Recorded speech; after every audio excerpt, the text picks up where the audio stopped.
মদন, কোথায় গেলি? একবার এদিকে আয় তো।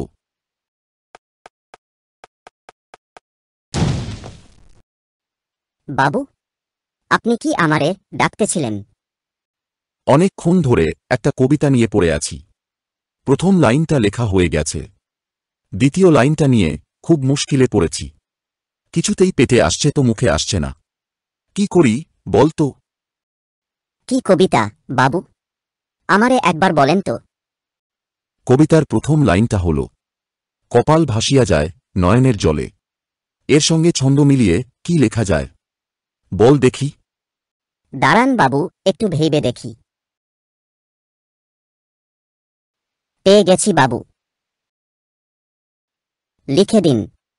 পা দুটো বাঁধা ছিল আম গাছের ডালে। কি যা তা বকছিস? এর কি কোনো মানে হয় নাকি? মানে কেন হলো নি বাবু? কাউরে পা বেঁধে আম গাছের ডালে ঝুলোয় রাখলে সে যদি কান্নাকাটি করে, তাহলে চোখের জল তো কপালেই পড়বে। বলেন ঠিক বলতেছি কি না? আর তাছাড়া ছন্দ তো মিলিয়ে দিলাম।